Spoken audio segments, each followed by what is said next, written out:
teacher for 15 years. Now for 12 years I've been an evangelist, and I travel around and speak on creation, evolution, and dinosaurs. And honor to be here in Coeur d'Alene, Idaho. My first time to preach in your city. How many have been to one of my seminars before or have seen one of the tapes before? Oh, quite a few, okay. How many have not? And how many do not understand the question so far? Okay, that's what I thought. Well, great. It's an honor to be here. I tell folks right up front before I get started too far, because I don't want anybody sneaking up on me, I believe the Bible is the infallible, inspired, inerrant Word of the living God. I believe it from cover to cover. I even believe the cover on mine. It says Kent Hovind. I believe that. And what I try to do in my seminars, I have 3 distinct goals. Number 1, I want to strengthen your faith in the Word of God. Number 2, if you're not saved, I'm going to try to get you saved. I'm after you. I'll tell you right now, I'm after you. Okay. Number 3, if you're saved and you're not doing much for the Lord, then I'm going to try to make you uncomfortable. Everybody ought to find something to do for the Lord, okay? The worst of you could serve as bad examples, if nothing else. But you can all find something to do for the Lord. All right, this is not my wife. This is just a picture of her. We live in Pensacola, Florida. I've been there 12 years. We have 3 kids, 1 of each. My kids are, at this time, 21, 22, 23, a year and 2 weeks apart. We call that family planning where I come from. Got the 2 boys married off now, and as soon as I find someone to take over payments on my daughter, I'm going to be home free. So that's the plan.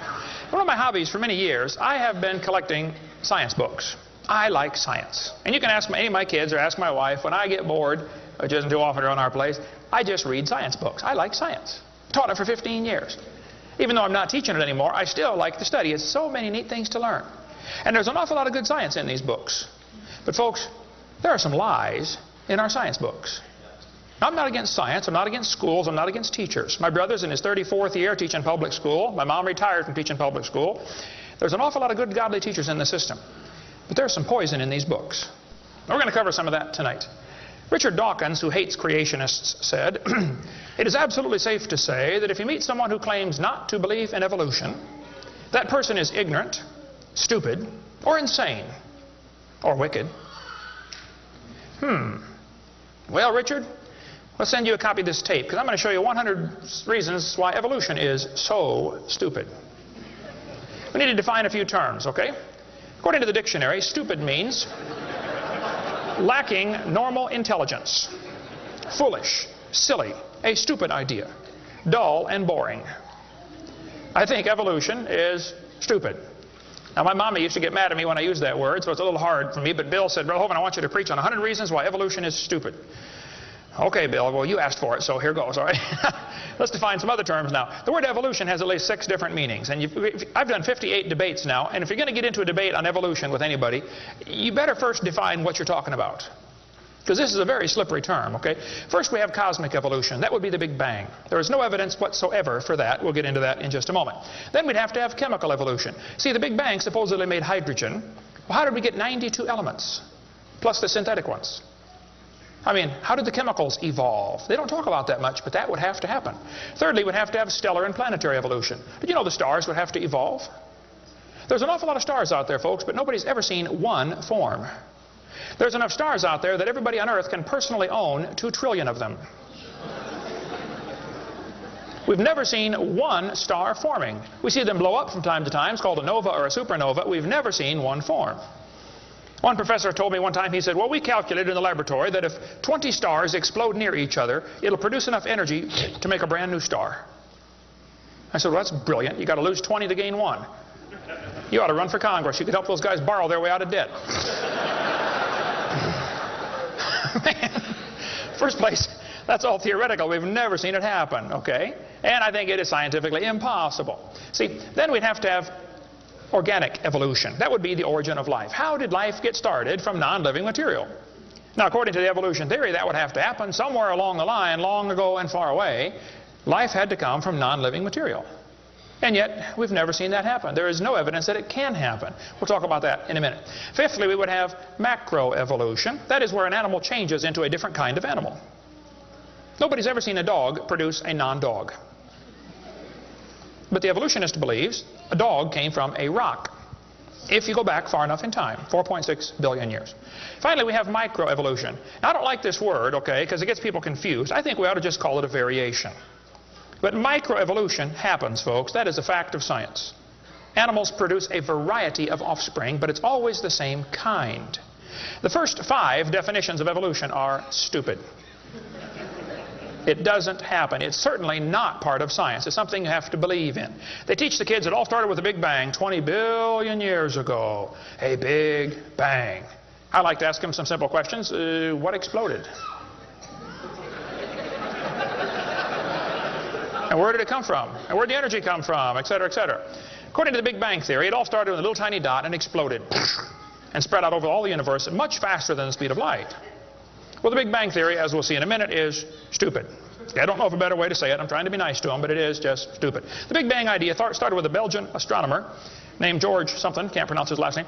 George said that this original matter was no more than a few light years in diameter.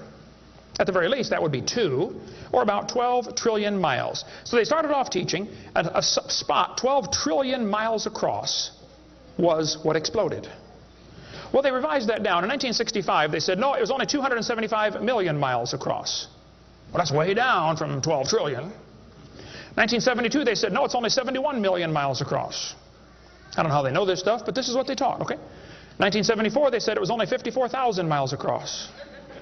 1983, they said it was the trillionth the diameter of a proton. Now they're saying it's nothing at all. Nothing exploded. And here we are. This is what the textbooks teach. 18 to 20 billion years ago, all the matter in the universe was concentrated into one very dense, very hot region that may have been much smaller than a period on this page. That's stupid. This one says, all of the matter and energy someday will once again be packed into a small area, no bigger than the period at the end of this sentence. Then another Big Bang will occur. It happens every 80 to 100 billion years. So you can forget about global warming. We're going to get squished. Now, this textbook author was brilliant. I could not believe how smart this guy was. He said, boys and girls, nothing really means nothing. You have to be at least that smart to write a book. He said, not only matter and energy would disappear, but also space and time. However, physicists theorize that from this state of nothingness, the universe began in a gigantic explosion. What? Yes, boys and girls, you see, nothing exploded, and here we are. Now, who can argue with logic like that? Man, they even put this in major science journals like Scientific American. This fellow said, the observable universe, that would be us, could have evolved, there's that word again, you got to watch that one, okay, 6 meanings, from an infinitesimal region. In the Greek, that means a dot.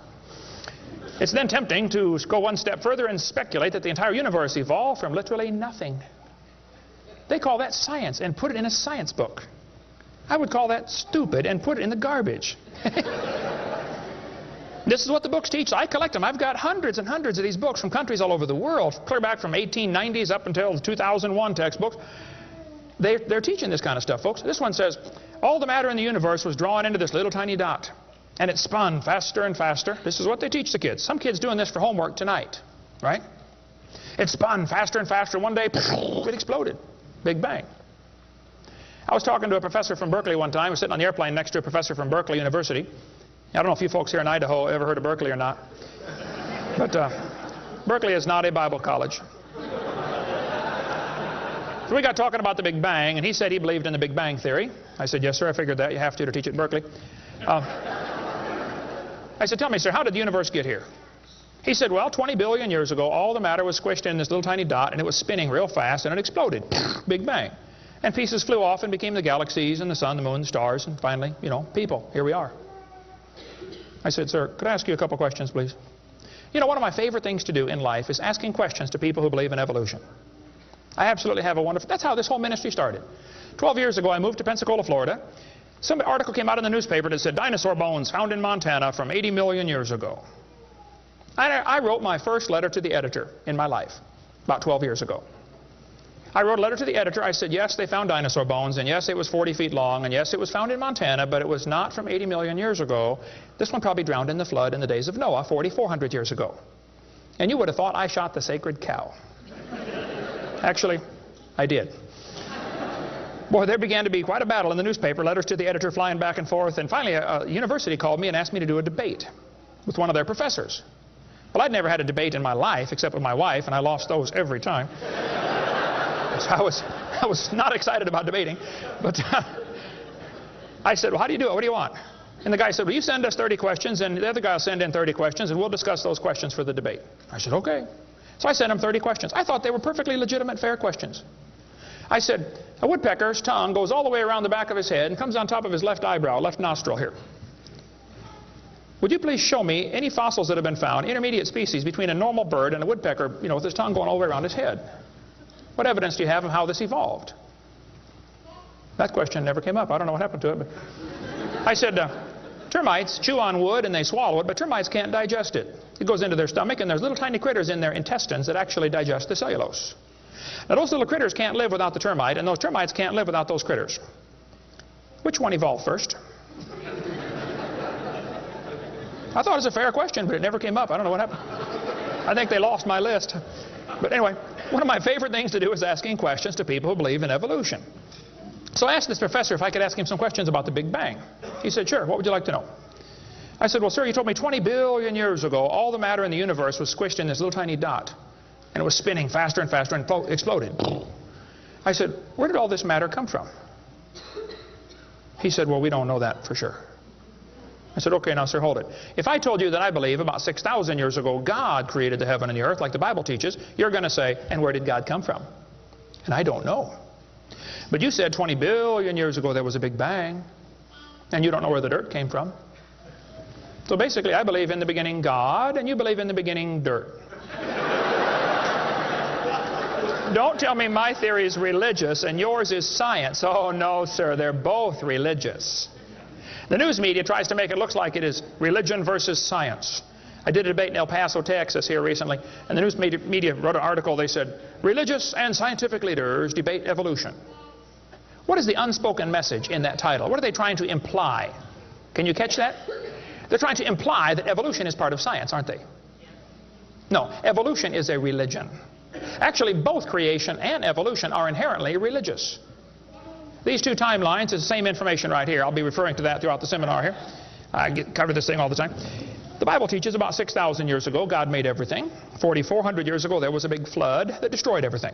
2,000 years ago Jesus came. Here we are today waiting for the Lord to come back in about 5 minutes. This is the Bible view of history. On this chart, 1 inch is 150 years. That's a long time. The 20 billion year chart on the bottom is a very different scale. But see, both views, creation and evolution, are inherently religious. You have to believe in creation or believe in evolution. The difference between the two, though, is very simple. The evolution religion is tax supported. That's the difference. By the way, if I was to make that bottom chart the same scale as the top chart, the bottom chart actually needs to be 2,100 miles long. That's from Pensacola to Portland, Oregon. I don't want to carry a chart that big, so I made a new scale for the other one, okay? If they want to believe it happened long ago and far away, they're welcome to believe that, but that's not science. Evolution is a religious worldview, and I think it is stupid. So I asked the professor, where did the matter come from? He said, I don't know. I said, well, sir, would you please tell me where the laws came from? The universe is run by laws, gravity, centrifugal force, inertia. Who gave the laws? He said, we don't know that either. I said, sir, could you tell me where the energy came from? You know, it takes energy to make a big bang. Who bought the gas to run this machine anyway? He said, we don't know that either. I said, sir, could I ask you another question? He said, sure. What else would you like to know? Else? What do you mean else? You haven't told me nothing yet. I said, does Berkeley have a merry-go-round? How many of you know what a merry-go-round is? You go round and round and round till you puke, okay? He said, no, we don't have a merry-go-round at Berkeley. I said, you ought to get one. You could learn some good science on a merry-go-round. If you put some fourth graders on a merry-go-round, are there any fourth graders in here tonight? Who's in fourth grade? All right, I like fourth graders. I spent the best 5 years of my life in the fourth grade. That's before they diagnosed ADD. Put some fourth graders on the merry-go-round.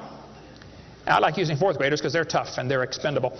And we're going to get the high school football team out there to get that thing spinning clockwise as fast as it will possibly go. Now, if you have a digital watch, you may not know what clockwise means. I'll explain it later. We're going to spin the merry-go-round clockwise. The kids are going to go through 4 phases. They start off in phase 1. They're screaming at the football players. Come on, let's go, faster, faster. Can't you go any faster? You get up around 30 miles an hour. The kids enter phase 2, where they stop screaming. They just quietly concentrate on trying to hang on for dear life. You get up around 60 miles an hour. The kids enter phase 3, where they start screaming again. But now they're screaming, stop, stop, please, slow down. Don't stop, though. Keep going faster and faster. When you get to about 100 miles an hour, you should enter phase 4. That's where the kids begin to fly off the merry-go-round. Now, when this happens, you will notice a very interesting phenomena of physics. If the merry-go-round is going clockwise, when the kid flies off, the kid will be spinning clockwise until he encounters resistance, like a tree or telephone pole. That's because of a law in physics known as the conservation of angular momentum. You see, if a spinning object breaks apart in a frictionless environment, the fragments will all spin the same direction. It's very simple. It's because the outside is moving faster than the inside. And so it keeps the same direction of spin. The professor said, yes, I understand about the conservation of angular momentum. I said, well, good. I'd like to ask you a question then, sir. If the whole universe began as a swirling dot, like you said, why do 2 planets spin backwards? He said, that's interesting. I said, no, that's more than interesting. It's kind of hard on your Big Bang Theory. Not only that, 6 of the moons are spinning backwards. Why? He said, I don't know. Why do you think they're going backwards? I was hoping he was going to ask that. I said, well, sir, I believe it's very simple. You see, I believe in the beginning God created the heaven and the earth, and God did it that way on purpose, just to make the Big Bang Theory look stupid.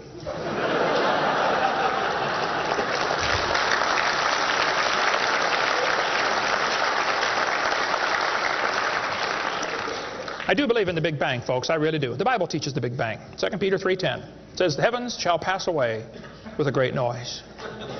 In the original Greek, that's a Big Bang. So there's going to be a Big Bang. It just didn't happen yet, that's all. So kids, if you go to school and some professor says, do you believe in the Big Bang? You should say, yes, I do, and you better get saved and get ready for it. The Big Bang is coming soon to a city near you.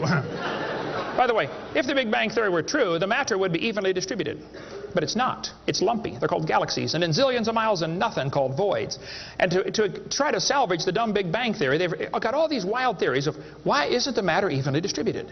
They'll say, well, maybe there's black holes, or maybe there's antimatter. They got all this stuff. It's all trying to rescue this crazy Big Bang Theory. And it's a dud, folks. It didn't happen. There are zillions of stars out there. I mean, lots and lots of stars. And we haven't even seen them all. If star births, they ought to at least equal star deaths, and they don't. We see a star blow up about every 30 years. It's called a nova or a supernova. Well, then how come there are only 300 dead stars out there that we can see, supernovas? It's only a few thousand years worth, isn't it? There ought to be trillions of them, if evolution were true. This fellow said, I have a little hesitation in saying that a sickly pall now hangs over the Big Bang Theory. Yep. I think it is stupid. Now, if you want to believe it, that's fine. I don't care what anybody believes. That doesn't bother me. But see, the problem is they want to use my tax dollars to teach that to your kids in our schools. And that's where the problem comes in. Okay? If you want to believe in the Big Bang, just enjoy yourself. But keep your religion at home. Okay? Because it is a religion. Then they tell the kids the Earth formed from a hot molten mass 4.6 billion years ago. This is part of the theory, and it's in all the textbooks. 4.6 billion years ago, Earth cooled down, formed a rocky crust. I think that is stupid, and I'll show you why. Was the Earth ever really a hot molten mass 4.6 billion years ago, and it cooled down? This textbook says, as Earth formed, the surface was like the moon. There were hot pools of bubbling lava. I don't think so. My Bible says the Spirit of God moved upon the face of the waters. So the Earth was not created a hot molten mass. It was created under water, which means it has to be less than 212 degrees Fahrenheit or 100 degrees centigrade, or it wouldn't be water, it'd be steam. So the Earth was never a hot molten mass according to Scripture. Then when you look in the granite rocks, you find little tiny halos made of polonium. Now these polonium halos are absolutely amazing. Robert Gentry, a friend of mine from Knoxville, Tennessee area, he has been studying radiopolonium halos for a long time. I met him back in the year 2000 and went down to his laboratory, and I got to see some of the halos through the microscope. These little polonium halos are interesting because they have a half-life of less than a few minutes. If the rock was hot, when the polonium, radioactive polonium, decayed and sent out the little particles and made the halo, it would melt away. Like at 4th of July, they shoot fireworks up. Makes a circle. Does the circle stay there? No, it all falls down, right? There are probably none up there now from the last 4th of July, are there? You'd have to freeze the whole atmosphere to keep that sphere in place. This polonium would have to be decaying in a rock that is already solid. So the Earth was never a hot molten mass. Get Robert Gentry's book if you want a lot more on that. But all over, the granites all over the world contain these polonium halos. So it is stupid to say the Earth was a hot molten mass. We have scientific evidence it was not. Here they tell the kids, though, the Earth was hot with large pools of bubbling lava, and that is just stupid. It can't possibly be true. Then they tell them life got started about 3 billion years ago. See, according to the theory, 20 billion years ago there was a big bang. 4.6 billion years ago the Earth cooled down, formed a hard rocky crust, and it rained on the rocks for millions of years and turned them into soup. And the soup came alive about 3 billion years ago. This is what the books teach. This fellow says, both the origin of life and the origin of major groups of animals remains unknown. How did life get started anyway? Well, this textbook tells the kids, oceans formed as it rained on the rocks for millions of years. Yes, boys and girls, millions of years of torrential rains created great oceans. And swirling in the waters of the oceans is a bubbling broth of complex chemicals. Progress from a complex chemical soup to a living organism is very slow. Well, I guess it is. It's totally stopped. Doesn't even happen. That's how slow it is. This one says the first self-replicating systems must have emerged in this organic soup. Was your great-great-great-great-great-great-great-great-great-great-great-grandpa soup? I think that's stupid, okay? Now, if they want to believe it, that's fine. I don't care what they believe, but don't call it science. What happened back in the 1950s, a guy named Miller and Urey wanted to know how the Earth and solar system had come to be. So they tell the kids he took a mixture of Earth's primitive atmosphere. We'll talk about that in a minute. He never proved how life originated, but he did add evidence to the theory that life could have started by itself. Well, is that true? Now, did he really do that? Well, let's just study the facts here. This textbook tells the kids many important events occurred during the Archean era, the most important of which was the evolution of life. Progress from complex molecules to even simplest living organism was a very long process. Long ago and far away. Fairy tale kids coming up. First living cells emerged 4 billion to 3.8 billion years ago. I like that word, emerged. They use it all the time. Like that explains how it happened, you know. It just emerged. There is no record of the event, they tell the kids. Look, kid, we know what happened and you're going to be tested on this, but there's no proof. Oh, okay. It's not science. First living self-replicating systems must have emerged in this soup. I don't think so. Here's what students are taught in school. This picture of the different glass tubes and flasks and pipes going around, they tell them this is how they made life in the laboratory. He said he studied the chemical reactions of gases that existed in Earth's primitive atmosphere. Ooh, now this is important, okay? Notice up in the upper right-hand corner, he had methane, ammonia, water vapor, and hydrogen, no oxygen. He circulated these gases through these tubes through a spark, supposed to represent lightning. And sure enough, it produced a red goo at the bottom of the flask and had some amino acids in it. They didn't come close to getting life, though. Miller excluded oxygen in a reducing atmosphere because life could not evolve with oxygen. Anything that got together would oxidize. Cut a banana open, lay it on the table, it'll turn brown, it'll oxidize. Okay, so will an apple, so will anything alive. It'll oxidize. So that's why he didn't have any oxygen in the experiment. One of his gases was ammonia. Well, this creates a real serious problem because ammonia is destroyed by UV light. And UV light must be blocked by ozone, which is made from oxygen. I got a problem here. This textbook says several billion years ago, Earth's atmosphere had no free oxygen. Well, that's just simply not true. Ozone is made from oxygen and it blocks UV light, and ammonia, one of the gases needed for the experiment, is destroyed by UV light. So life cannot evolve without oxygen. But also life cannot evolve with oxygen. Well, I got a solution for that one. It didn't evolve. And by the way, the Earth has always had oxygen, even more than it does today. Okay? Air bubbles are often found trapped in amber, like the movie Jurassic Park, you know, where they drilled in and got the mosquito blood. These air bubbles, though, have 50% more oxygen than we do right now. We cover more on that on my video series, videotape number 2, about what the pre-flood world was like and why they lived to be 900 on the blue series of tapes out there on the table. But this textbook says the mixture at the bottom of the flask was rich in amino acids. Oh, come on. That is stupid. It was not rich in amino acids. Let's tell the kids what they really found, okay? He filtered out the product. As this gas went through the tubes, he sparked it, produced this goo at the bottom, and he drew the goo off because if it went through again, it would be destroyed by the spark. Now, in real life, you're not going to get a section of the ocean protected. They say this just happened by chance in the ocean. You can't filter out the product then. Secondly, what he made was 85% tar, 13% carboxylic acid, 2% amino acids. So 98% of his mixture was poisonous to life. I would not call that a success. And there are 20 different amino acids, sort of like 26 letters in the alphabet. There are 20 amino acids. Those amino acids go together to make proteins, like letters go together to make sentences. Mostly he made just 2 of these amino acids. And they bond with the tar and the acid very quickly, more readily than with each other. It was a failure as an experiment. Amino acids are like letters of the alphabet, sort of like building blocks. You have to have a bunch of amino acids to make a protein. Then you have to have a bunch of proteins to make a cell. And you got to have a bunch of cells to make an organism. And one cell is more complex than a space shuttle. And all he got was a couple of the amino acids. That's like me dropping toothpicks, and I happen to make a few letters of the alphabet. That's possible, isn't it? Toothpicks could fall in the shape of a T, or an H, or an I, or an E. That's possible. But if I'm able to drop toothpicks and produce a few letters of the alphabet, should I therefore conclude that nobody wrote Webster's dictionary? The difference between making a letter with toothpicks and making Webster's dictionary is about like making an amino acid and making a living cell. He didn't come close to making life. He made the equivalent of a few letters, and he actually needed to make huge books. And half of his letters were backwards, left-handed. This creates a real problem since the simplest proteins, the smallest proteins, have 70 to 100 amino acids, all of them left-handed. This really compounds his problem. RNA and DNA are all right-handed molecules. And they are unbelievably complex. And hundreds of these amino acids must combine to make a protein. And this has to be in a precise order. And they unbond in water much faster than they bond. And last time I checked, the oceans are completely full of water.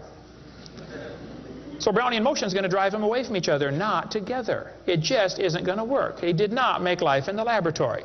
But they tell the kids, he showed how life could have started by itself. Oh, that is just a stupid, okay? That's a lie. He did not show anything of the kind.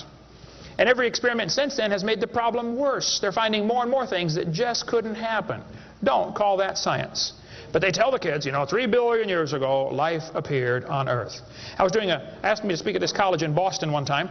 This preacher called all the colleges and universities around Boston and said, would you like to have Kent Hovind come speak at your college? Finally, one professor said, yes, he can come speak at our school if our professors can ask him any questions they want, because we want to show our students how dumb these creationists really are. So the preacher called me and said, Brother Hovind, would you like to speak at this college and let them make fun of you for a couple hours? I said, I would be honored. So I showed up. There were 6 professors and all their students. You know, I felt like Daniel in the lion's den. I got my charts out and I said, now folks, I believe the Bible. Nobody cheered. I said, I believe about 6,000 years ago God made everything. The world's not millions of years old. 4.6 billion years ago, there was a big flood. I'm sorry, 4,400 years ago, there was a big flood, not 4.6. And 2,000 years ago, Jesus came, and I gave them the basic Bible story, okay? Then I told them what they believe. Because most of them don't know what they believe. You have to tell them. You guys believe 20 billion years ago there was a big bang where nothing exploded and produced everything. 4.6 billion years ago the earth cooled down, made a hard rocky crust. It rained on the rocks for millions of years, turned them into soup, and the soup came alive 3 billion years ago. And this early life form found somebody to marry. Boy, now that's a good trick. And something to eat, of course, and slowly evolved into everything we see today. One professor was getting kind of upset about this time. I seem to do that to them. He said, Mr. Hovind, there are hundreds of varieties of dogs in the world. I said, yes, sir, you're right about that. He said, "Do you mean to tell me that you believe all these dogs came from 2 dogs off of Noah's Ark? You expect me to believe that?" Ha, ha, ha. I said, "Sir, would you look at what you're teaching your students? You're teaching your students that all the dogs in the world came from a rock."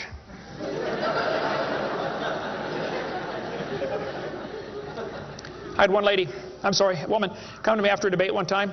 She was steaming down the aisle. Boy, she was mad. Oh, I could tell I'm in trouble now. I stood there quivering in my boots, you know. She walked up and she said, "Tonight, you said we believe we come from a rock. We do not believe that." I said, "Well, ma'am, calm down just for a minute." I said, "Do you believe in evolution?" She said, "Yes, I do. I'm a professor here at the university." I said, "Well, would you please tell me then where we came from?" She said, "We came from a macromolecule." I said, "Where did that come from?" She said, "From the oceans, from the prebiotic soup." I said, "Where did that come from?"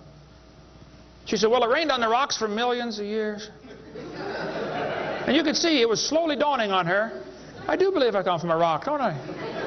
"Yes, ma'am, you do. You ought to be proud of it. Hey, don't step on Grandpa, whatever you do." Look, that's stupid, okay? There's no kind way to say it. There's a great book dealing with some of the flaws in the Miller experiment. If you want more on that for your kids to study out there on the table, get the book Icons of Evolution. Then they tell the kids that these plants and animals, not only did life evolve from non-living material, then this life had to learn to reproduce itself. Why would any organism want to reproduce more of its own kind when that's only going to increase competition for the food supply? Why didn't they instead evolve the ability to live forever and be happy? Huh? You ever think about that? I was in a debate one time, and we had question and answer time at the end. The student stood up and he said to the evolutionist, he said, "Sir, how did male and female evolve?" The professor got up and he said, "Well, that is a giant mother may I step in the evolution story." A mother may I step? This is science. Wow. Well. So according to them, you know, for the next few billion years or hundreds of millions of years, you know, life learned to produce something other than its own kind. Of course, today everything only produces its own kind, but they say long ago and far away, they were able to do something different. Textbooks will say we started like a bacteria and slowly evolved to a human. I think that's stupid. But if you want to believe that, that's perfectly fine. Those trees of life that they put in the textbooks for your kids are a bunch of nonsense. And even evolutionists will admit that. Stephen Jay Gould, the Marxist professor at Harvard University, he says that evolutionary trees that adorn our textbooks are not the evidence of fossils. It's only inference. We infer, we imply, we hope it happened this way. This textbook says, all the many forms of life on Earth today are descended from a common ancestor. What? You mean the birds and the bananas have a common ancestor? Isn't that what he says? Found in a population of primitive unicellular organisms. Well, in the first place, there's no such thing as a primitive unicellular organism, okay? One single cell is more complex than a space shuttle. There's no such thing as a primitive single-celled organism. We talk about that on video number 4 of our series. But he says, all the forms of life are descended from a common ancestor found in a population of primitive unicellular organisms. What were those first cells like? How do we know? What events led up to their formation? No traces of those events remain. Did you catch that? Hey kid, we know what happened, but there's no proof. Primitive, huh? This one says the humans, mammals, birds, crocodiles all had a common ancestor. Well, anything inside that circle is religious speculation. It is stupid. Reptiles produce reptiles, dogs produce dogs, people produce people, and there's never been an exception to that. Darwin said, though, if my theory be true, here's his book right here. You can look on page 211. He said, if my theory be true, numberless intermediate varieties must assuredly have existed. Boy, you're right about that, Charlie. I mean, to change from a rock to a dog would take a few changes. David Ropp, who believes in evolution very strongly, says, in the years after Darwin, his advocates hoped to find predictable progressions. In general, these have not been found, yet the optimism has died hard, and some pure fantasy has crept into textbooks. Oh, you're kidding. Fantasy in our textbooks? Oh, yep. They tell the kids they have evidence of evolution from fossils. I don't think so. That is stupid, okay? If you find a fossil in the dirt, all you know is it died. You don't know that it had any kids, do you? And you sure don't know that it had different kids. I mean, think about it. You're in a court of law. You bring in a bone to the judge. Judge, I found this bone in the dirt. This is the ancestor of all the humans today. They would laugh at you. You don't know that that's the ancestor of anybody, do you? And why on earth would you think a bone in the dirt can do something animals today cannot do? Animals today can only produce the same kind, right? Dogs produce dogs, folks. Luther Sunderland asked all the major evolutionists, he said, where is the evidence for evolution? They all said, well, somebody else has it. We don't have it over here. So he wrote a letter to Colin Patterson. He's the director of the British Museum of Natural History. They've got the largest fossil collection in the world. He said, Mr. Patterson, I read your book on evolution. I noticed you didn't show us the missing links. Why didn't you show us the missing links? Patterson wrote back and said, I fully agree with your comments on the lack of evolutionary transitions in my book. If I knew of any, fossil or living, I would certainly have included them. I will lay it on the line, there is not one such fossil. There are no missing links, folks. The whole chain is missing. Even Stephen Gould admitted the absence of fossil evidence for intermediary stages is a persistent and nagging problem for evolution. We got the theory, we know it's true, now we just need the evidence. That's the way they think about it. Richard Goldschmidt said, maybe the first bird hatched from a reptile egg. Well, Richard, I'm sorry. I don't mean to be disrespectful, but that's stupid. See, what's happened, these guys have looked for missing links in the fossil record. They can't find any, and so they say, well, maybe evolution happened so fast it wasn't preserved. Maybe a reptile laid an egg and a bird hatched out. Well, who did that bird marry?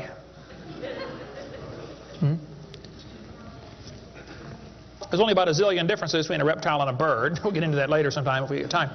But if they want to believe that, that's perfectly fine. Here's what happened. Charlie Darwin graduated from Bible college to be a preacher in the Anglican Church in 1830. He couldn't get a job, so his dad pulled a few strings and got him a job on board HMS Beagle. He's going to sail around the world and collect bugs. And while he's sailing around, he stopped off at these islands right there called the Galapagos Islands. There on those islands, Charlie noticed there were 14 different varieties of finches. Charlie studied the birds very carefully and said, you know what, I think all these birds had a common ancestor. I bet you're right, Charlie. It was a bird.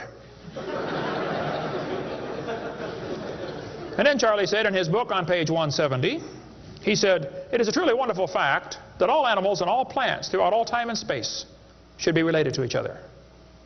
Now, hold on a minute. You see 14 kinds of birds, and you conclude that birds and bananas are related.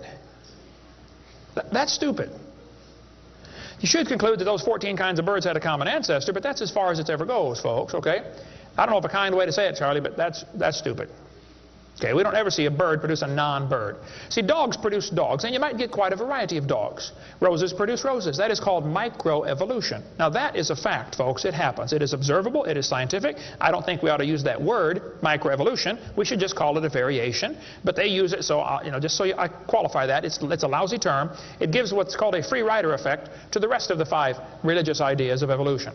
You might get a big dog or a little dog, but you're always going to get a dog when you crossbreed your dogs. And I would go so far as to say probably the dog, the wolf, and the coyote had a common ancestor. This Irish textbook shows different dogs, and it calls it divergent evolution. Oh, come on. Giving it a fancy name doesn't change a thing. It is still a dog. And a 3-year-old can tell you. Anybody in here 5 years old? Who's 5 years old? 5 years old. What's your name? Misty. Here we have a dog, a wolf, a coyote, and a banana. Which one is not like the others? Dog, wolf, coyote, and banana. Banana. All right, let's give Misty a hand. Very good. The other ones. Some of these college professors can't tell. Look, there's a variety of dogs, folks, and they probably had a common ancestor. It was a dog. Okay? It's just a dog. See, variations happen within the dog kind. You get a big dog or a little dog, but there are limits to these variations. Haven't the farmers been trying to breed for bigger pigs for a long time? They try to get the biggest pig they can, don't they? Do you think they'll ever get a pig as big as Texas? I bet there's a limit in there somewhere, isn't there? Roaches become resistant to pesticides after a while. Do you think they'll ever become resistant to a sledgehammer? I bet there's a limit. Yeah, okay. They still produce the same kind of plant or animal. That's not evolution. That's just a variation of the same kind, okay? And the information for that variety was already present in the gene pool. No new information is ever added. The dogs or the pigs don't learn to fly or become pink. Okay, there's no new information added, just scrambled information. And the gene pool of the new variety is now more limited than before. Somebody spent years crossbreeding dogs to develop a Chihuahua. All that work to make a dog that is 100% useless.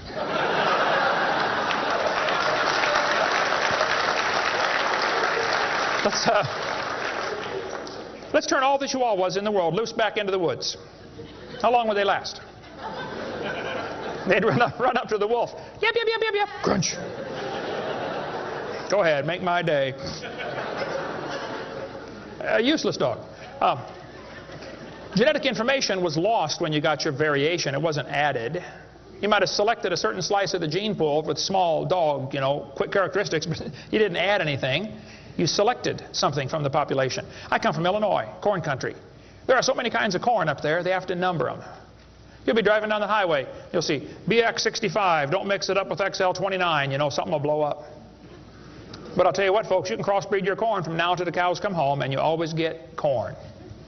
You will never get a hamster or a tomato or a whale to grow on that corn stalk, okay? It won't happen. There's a variety of cows, and they probably had a common ancestor. It was a cow. Variety of horses, no question. Probably the zebra and the horse had a common ancestor. But the kids are going to be taught in school tomorrow in your town that the horse used to have 4 toes. Well, there's some things they don't tell the kids about this Eohippus to Equus series, which has been proven wrong 50 years ago, but still is in your textbooks right here in this town. They don't tell them the original so-called horse is the size of a fox. It was a meat eater and had 18 pairs of ribs. The next one had 15 pairs of ribs. A couple of trips through the buzzsaw did that. And then it miraculously grew back 19 pairs of ribs as it evolved, and then back to 18. They also don't tell them the whole thing's been proven wrong a long time ago. Like this guy says in the biology textbook, other examples like the gradual evolution of the horse have not held up under close examination. That's a polite way of saying it's proven wrong, okay? This G.G. Simpson back in 1950 said the example of the horse family has been unintentionally falsified. They knew 50 years ago this was false. Why did they keep that in your textbooks? This whole thing was made up by Othniel C. Marsh in 1874. He picked animals from all over the world and put them in order the way he thought it might have happened. They were never found in that order. Modern horses are found in the same layers as the so-called ancient Equus or Eohippus horse. They're found in the same layer. So it can't be the ancestor, that's for sure. The ancient horse is nothing but a Hyracotherium, which is still alive today. By the way, the ribs, the toes, the teeth are very different in these animals. In South America, the fossils go exactly backwards. Instead of 3-toed to 1-toed, it goes 1-toed to 3-toed in the fossil order. They won't talk about that much, but you check it out. That's a fact, folks. They're never found in the order presented in the textbooks. 3-toed and 1-toed gray side by side. Plenty of information on the internet about that. Tulsa Zoo finally took out their display because so many folks complain, why do you have this horse evolution display in the zoo? It's been proven wrong 50 years ago. Take it out. And you folks ought to get together with your school board and say, look, on page whatever it is, 952 of our textbook, it says the horse evolved from a 4-toed ancestor. Let's cut this page out. If you had a page in your textbook teaching the kids the earth was flat, would it be okay to demand that that page be removed? You don't have to buy a whole new book. Just cut the page out. It won't cost the school anything. How many of you would volunteer to help cut the pages out and bring your own scissors? See? It won't cost them a dime. And you send me your book and I'll show you which pages need to be taken out. I've read hundreds of them. I can find them like that. Free of charge. I'll donate my time.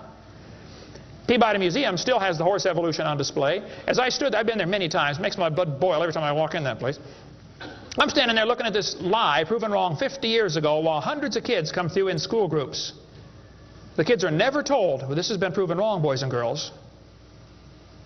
They asked the folks at the Tulsa Zoo before they took the display down, they said, why don't you take this display down? The zoo director said, we don't have the funding to remove it. I've got all the letters back and forth on that. Man, Folks, there's quite a variety of horses today, okay? There's big horses and little horses. I was in Baton Rouge, Louisiana a few months ago. Got to see where they raise the 30-inch tall horses. I mean, my dog's bigger than that. What do you do with a 30-inch horse? Look at it, I guess is about it. And they sell them for $10,000. Sucker born every minute, I guess. But one lady wrote me a letter and said, Mr. Hovind, we crossbreed zebras, ponies, horses, and mules. Not mules, the jackass. And we raise zonkies, zorses, zeonies. They cross every which way. Well, that's probably because they're the original same kind. No problem there. If you want to see all the fatal flaws in the horse evolution story, get the book out there, Icons of Evolution. So then they're going to tell the kids, well, we have evidence for this theory. We think that one animal changed to another, and we can show evidence because many animals have similar forelimb structure. This is called the argument from homology. Well, what do they tell the kids? They'll say, boys and girls, you have 2 bones in your wrist, radius and ulna. And boys and girls, look at the whale's flipper carefully. Did you know the whale has 2 bones in his flipper, and they're called the radius and the ulna? Same as ours. Wow. Who named them, teacher? The whale? Think about it. But this is one of the evidences for evolution. They're going to say, boys and girls, comparative anatomy provides further evidence of evolution. The commonalities suggest that these and other vertebrate animals are all related. They probably evolved from a common ancestor. Well, duh. That's stupid, okay? Maybe they all had the same designer. Doesn't prove a common ancestor. By the way, the bones develop from different genes in these different organisms. They are not homologous organisms like they want you to believe. Similar design might prove the same engineer made the design. A lot of bridges in the world are kind of similar to each other. You can go compare, different suspension bridges around the world, Golden Gate Bridge and other bridges, and there's a lot of similarities. That doesn't prove one is the father of the other, or that a tornado put them up. No, it's a design that works good, okay? I discovered that the Pontiac lug nuts from a Pontiac will fit on a Chevy. They will. That proves they both evolved from a Honda 14 million years ago. No, the same engineers are designing these cars. Then they tell the kids about the geologic column. How many have ever heard that the different layers of the earth are different ages? They show the kids Grand Canyon. Yes, boys and girls, this one says, over millions of years, the Colorado River has carved the Grand Canyon from solid rock. I'm sorry, but that is stupid, okay? I'll explain why. Kids, you need to learn this. This is a very simple thing to learn, and you'll go through life much further than many of these professors go. Make yourself 3 columns. Facts are in the middle. It's a fact Grand Canyon exists. The evolutionist has an interpretation of that fact, and the creationist has an interpretation of the fact. Now, it's not part of the fact, it's an interpretation of the fact. The evolutionist says the canyon formed slowly by a little bit of water and lots of time.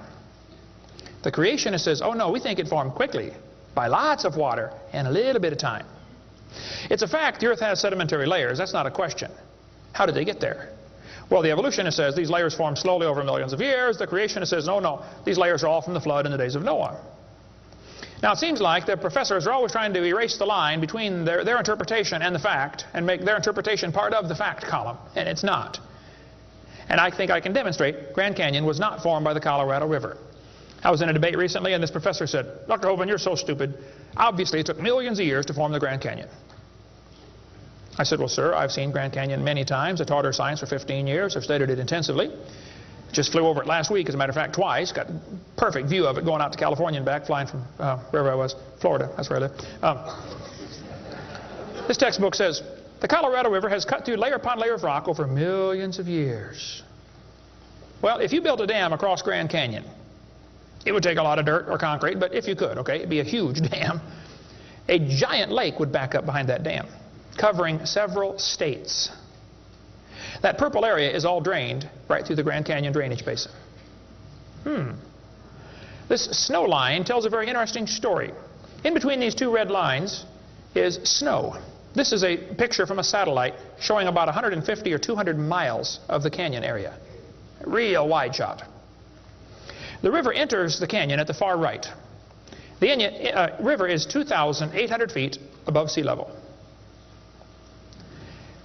As it goes down through the canyon, the ground is rising up. It's called the Kaibab uplift, okay? The uplift is 7,000 or 8,000 feet above sea level. Interesting. The river flows downhill. All rivers flow downhill. So as the river enters the canyon and flows downhill from there, when it gets to the 1,800-foot elevation mark, the top of the canyon is 7,000 or 8,000 feet above sea level, so it's over a 1-mile drop. Very impressive. Hole in the ground. But some points to ponder. I said to the professor, I said, "Sir, did you know the top is higher than the bottom?" He said, "Yeah." I said, "Did you know the river only runs through the bottom?" He said, "Yeah." I said, "Sir, the top is higher than where the river enters the canyon by 4,000 feet. Rivers don't flow uphill. There's no delta. Where's all the mud that washed out? There's no way that river made that canyon. Grand Canyon is a breached dam, a spillway that washed out. There was a lake probably for some length of time after the flood. It got too full and all that water went roaring through there. Probably carved that canyon out in a couple of weeks. Not millions of years. Absolutely impossible for that river to have made that canyon. We cover lots more on that on videotape number 6 of our series. But they tell the kids, the Colorado River made this canyon slowly over millions of years. I'm sorry, that is stupid. That can't possibly be true. They need to learn the facts. Charlie Lyell, back in 1830, he was a lawyer from Scotland. Somebody calculated one time that if all the lawyers in the world were laid end to end around the equator, we would all be better off. Charlie Lyell hated the Bible. In 1830, he wrote this book right here. Oh, I got it down on the table. I picked up the wrong one. Principles of Geology. Here it is on this table. Charlie Lyell wrote this book, 1830. In this book, he mocked at scriptures. He hated the Bible. You can see it mocking all through they're here. In here, he and other fellows back in that time, Cuvier, Steno, Strata Smith, and some of these guys, they invented the geologic column. How many have ever heard of the geologic column before? They say each of the layers is a different age, you know, Cenozoic, Mesozoic, Paleozoic, Archeozoic, all them Zoic boys. And they gave each layer of rock a name, like maybe you saw the movie Jurassic Park, and an age, and an index fossil. This was done in 1830, way before there ever was a carbon dating or potassium argon dating or lead-208, lead-206, uranium-235, uranium-238. Didn't exist, folks. The dating text didn't exist. They just made up these numbers out of the clear blue sky. The geologic column is the Bible for the evolutionist. It can only be found one place in the world, the textbooks. There is no geologic column, and they know it. This fellow says, if there were a column of sediments, unfortunately, no such column exists. The geologic column is a hoax. Does not exist. It is stupid. Those layers cannot be different ages. If the geologic column were all in one place, it would be 100 miles thick. Didn't happen. By the way, if the geologic column were true, if you look at the side of Grand Canyon and see all these thousands of layers, why are there no erosion marks between the layers? Don't you think if one layer sat there for 10 million years waiting for the next one, it would rain once or twice? No erosion marks between the layers. Interesting. Oh, something to consider anyway. Those layers were all deposited very rapidly, and I think we can demonstrate that scientifically. If you take a jar of dirt, put some water in it and shake it up, and set it down, it'll settle into layers for you automatically. It just takes a few minutes. It's called hydrologic sorting. The gravels go to the bottom, and then the sands and the silts and the clays. It'll sort just like that, folks. Go home and do it with a jar. You'll see what I'm talking about. Years ago, I was preaching in Union Center, South Dakota. Union Center is right there. It's not even on the map. There are 40 people in the whole town. 38 of them came to church. I don't know where the other 2 were. But they showed up later, I guess. But the preacher said, "Hey, Brother Hovind, let's go down to Rapid City, South Dakota. They've got a museum down there with a bunch of dinosaur bones." I said, "All right, I like dinosaurs. Let's go." So we all drove down to the museum. The guide met us at the door. He said, "Would you like me to give you a tour?" We said, "That would be great, sir." The first place we stopped on the tour was the geologic time scale, the big chart. They got it behind glass so the kids can't touch it. You know, this is holy, sacred. And the guide said, "Now, boys and girls, this layer of rock right here is about 70 million years old." My daughter was 12 at the time. She raised her hand. She said, "Mister, how do you know that layer is 70 million years old?" He said, "Well, honey, we tell the age of the layers by what kind of fossils we find in them. They're called index fossils." Oh, she said, "Thank you, sir." We walked around the other side of the dinosaur, and we're standing over here, and the guide said, now folks, these bones you're looking at are about 100 million years old. My daughter raised her hand again. She said, mister, how do you know those bones are 100 million years old? He said, honey, that's a good question. We tell the age of the bones by which layer they come from. She said, excuse me, sir, but when we were standing over there, you told me you knew the age of the layers by the bones, and now you're telling me you know the age of the bones by the layers. She said, isn't that circular reasoning? I thought, wow, a chip off the old block. That guide had the strangest look on his face. It was almost as if he were thinking.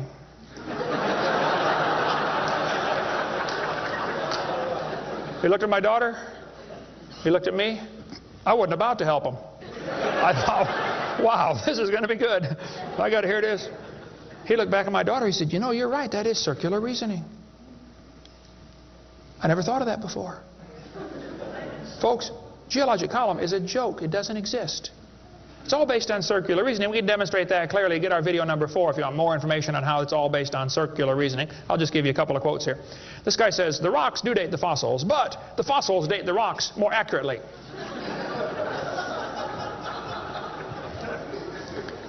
Stratigraphy cannot avoid this kind of reasoning if it insists on using only temporal concepts because circularity is inherent. You have to use circular reasoning to get it right. Well, that's stupid. And you don't need to be too bright to figure out that's stupid, okay? This geologic column contains limestone scattered all throughout the geologic column. I like to ask him the question. I say, fellows, you have limestone scattered all through this column. How do you know the age? It's all limestone. I mean, if I handed you a piece of limestone, how would you know if it's 100 million year old Jurassic limestone or 600 million year old Cambrian limestone? I mean, how would you tell the difference? There's only one way they can tell, by the index fossils. That's how it's done, folks. That is stupid. Because those fossils don't count for anything, as we'll see in a minute. They tell the kids each of these layers is a different age. 100 million, 200 million, 300 million, real impressive, huge numbers. Now, Charlie Darwin did not like round numbers. He wanted to be more precise. He said the Wealdian deposits are 306,662,400 years old. Now, okay, Charlie, I think that's stupid. Those layers are not different ages, folks. All over the world we find petrified trees standing up, running through multiple rock layers. Now, if you get a petrified tree standing up, running through different rock layers, I don't think it's smart to say those layers are vastly different ages. Petrified trees in the vertical position, they find them all over the world. Okay, here's one from Alabama. Come out of a seam of coal, through 20 feet of rock, into another seam of coal. They found about 3 dozen of them, I think, in that one little coal mine, one little area, while they're digging the coal out. Petrified trees standing up. Cookeville, Tennessee, they found a bunch of them. This one's 30 feet tall, standing up. Joggins, Nova Scotia is famous for their petrified trees standing up in the vertical position.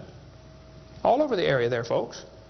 Those trees did not get slowly covered by the sediments over millions of years. They would rot and fall down. Sometimes the petrified trees are upside down, running through many rock layers. Scientists estimate at the bottom of Spirit Lake in Mount St. Helens there are now 20,000 trees that were blown out by the volcano. Thousands of them are standing up in the bottom of the lake, already buried 15 feet deep in mud. None of them grew there. Those trees are going to petrify. Only takes a few years to petrify a piece of wood. In the laboratory, it can be done in 24 hours. We cover lots more on how fast things can petrify in videotape number 6 of our series. But they dug up a guy, they buried this doctor in Tennessee. 14 years later, his wife died. When they went to dig the grave, water soaked into her grave. And they said, oh, we can't bury Grandma there. So they dug a hole on the other side. Water soaked in. So they dug a hole and buried Grandma somewhere else. And then the kids got worried about Grandpa, and so they went and dug up his grave. The arms had rotted off, but the rest of the body had petrified in 14 years, turned to stone from water running through the coffin. I got tons of material on how fast things can petrify. Those layers are not different ages. They all formed in one big flood in the days of Noah. To tell the kids the layers are different ages is stupid. That just simply is not true. So what about carbon dating and potassium-argon dating and rubidium-strontium dating and lead-208, lead-206, uranium-235, uranium-238? Well, we'll cover that after a quick break here. Show you some ways that this is just stupid, okay? That's not a way to tell the age of anything. We're going to give you some more evidence that evolution is stupid. Now, if you want to believe in it, that's perfectly fine. I don't care what you believe in. But the devil is laughing at you for believing in that. He has you fooled, and he is laughing at you, okay? If you want to believe you came from a rock, well, you just enjoy yourself. But that's not science. God made this world. God loves you. God has a plan for your life. And if you don't want it, well, that's your business. But God loves you, and he wants you to come to heaven. And if you'd like to find out how to go to heaven, come see me. I'll be glad to show you. I'm going. It's not because I'm good. If I get what I deserve, I'm in serious trouble. But I've been forgiven by the blood of Jesus Christ. You can have the same thing. After the break, we'll show you some more things that make evolution stupid. Coming up next. Thank you.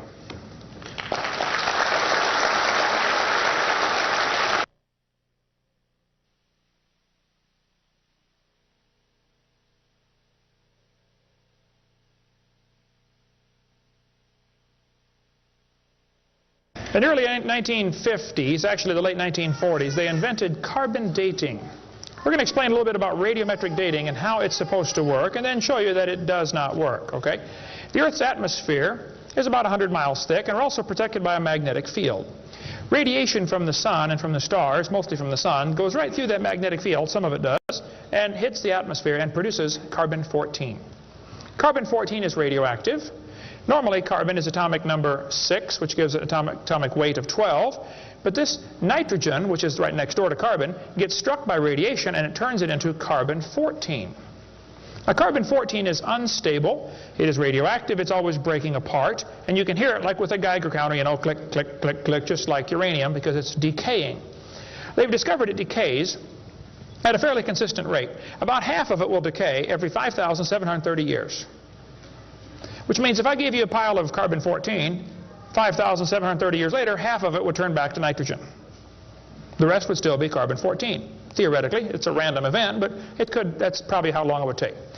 During photosynthesis, plants are breathing in carbon dioxide, and this radioactive carbon is mixed in with the regular carbon.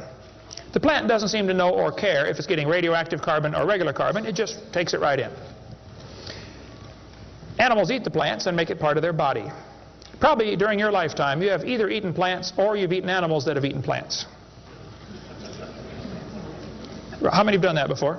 Okay. So, you probably have radioactive carbon-14 in you. Now, theoretically, what you have in you should match whatever's in the atmosphere, about the same percentage. Because the plants are always breathing this stuff in, and the animals are always eating the plants, and we're always eating the plants and the animals, so it should pretty much stay in balance. It is assumed the ratio of radioactive carbon-14 to normal C12 in the atmosphere would be the same found in living plants and animals. That is an assumption, but it's a reasonable assumption. The atmosphere today is 0.0000765%. Not much. That's how much carbon-14 it has in it. When the plant or animal dies, it stops eating or breathing. How many knew that already? Okay. So whatever it had in it begins to decay. Since half of it will leave in 5,730 years, all you got to do is check to see how much C14 is in it, how much C14 is in the atmosphere, and if it's only got half as much, it's been dead for 5,730 years. Sounds great, but it doesn't work. In theory, it never goes to zero, but it goes from a half to a fourth to an eighth to a 16th to a 32nd to not much. Okay? After 4 or 5 half-lives, you can't measure it. So if anybody ever tells you, we know the Earth is millions of years old because of carbon dating, you can rest assured they don't have a clue what they're talking about. Because if it worked, it would only work for 30 or 40 or 50,000 years maximum. They compare the amount of C14 in the object being dated with the amount currently in the atmosphere and estimate how long the object has been dead. It sounds good, but there are some assumptions that mess everything up. Okay? Assumption number 1, has the amount of C14 in the atmosphere always been the same? Has it reached equilibrium? This is an interesting problem. If I told you to fill a barrel with water, but I drilled holes on the other side of the barrel, while you're filling it, it's leaking out. At some point, it's going to be leaking at the same speed you're filling, and that point is called equilibrium. You will never fill the barrel past that point unless you plug the holes or fill faster. See, it's filling and leaking at the same time, sort of like your checkbook. You know, you put it in and it leaks out, okay? Hopefully you want to at least be at equilibrium, okay? If less than that, you're going to be in trouble eventually. See, if your outgo exceeds your income, your upkeep will be your downfall every time. Well, they say if you took a brand new planet Earth and stuck it out in the solar system, the sun would start producing carbon-14. It would start decaying also right away, and it would take about 30,000 years to reach this equilibrium point. Well, Willard Libby and others who invented carbon-14, University of Chicago in 1947 to 53, he got a Nobel Prize for it in there somewhere. He said, well, it would take 30,000 years to reach equilibrium. He said, well, we know the Earth is millions of years old. Mistake number one. So we can ignore the equilibrium problem. Mistake number two. The Earth's atmosphere has still not reached equilibrium. There's more C14 now than there was 10 years ago, which proves the Earth is less than 30,000 years old, which I could have told them just from reading my Bible. See, if an animal is still alive, be it plant or animal, okay, it should have about 16 clicks per minute on your Geiger counter per gram if it's 0 years old. Actually, 0 years dead. If it's getting only 8 clicks per minute, then it's 5,730 years old. If it's giving you 4 clicks per minute, it's gone through 2 half-lives. It's 11,000 years old. If it's 2 clicks per minute, it's 17,000 years old. This is how they date it. So if you're getting 2.5 clicks per minute, you just find the point on your graph and draw the line over and determine the age. Sounds real simple, but it doesn't work. If we had walked into a room and found a candle burning on the table, and I asked you the question, when was it lit? You say, I don't know, Mr. Hovind, it's burning when I got here. Okay, well then let's do some empirical science. Empirical science is things we can test and measure and observe and test. Not theoretical, I mean empirical. We can measure it and weigh it. Let's measure the height of the candle. Suppose the candle is 7 inches tall. Who can tell me when it was lit?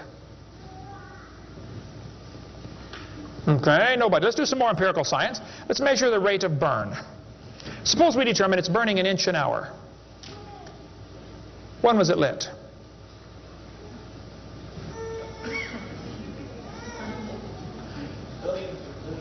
Billions of years ago. You're going to have a hard time telling me unless you're willing to make some assumptions. How tall was it when it started? Oh, we don't have any idea. Has it always burned at the same rate? Oh, we don't know that either, do we? You find a fossil in the dirt, you can measure how much C14 is in it.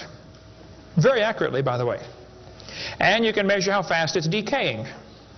That's just like measuring the height of your candle and how fast it's burning. Now, when did that animal die? You don't have a clue. Unless you're willing to assume that the C14 when it was alive is the same as we have today, and assume the rate of decay has always been the same down through history. You can't prove either of those. Living mollusk shells were carbon dated at 2,300 years old. Hello, they're still alive. Freshly killed seal carbon dated 1,300 years old. Shells from living snails carbon dated 27,000 years old. That's stupid. He's still alive, okay? I know snails are slow, but 27,000 years, he'd be dead, okay? One part of a mammoth is 29,000 years old, another part's 44,000. One part of Dima was 40,000 years old, another part was 26,000, and the wood next to it is 9,000. The lower leg of a mammoth is 15,000 years old, the skin is 21,000. 2 mammoths found side by side in Alaska, one is 16,000, one's 22,000. Which number is right?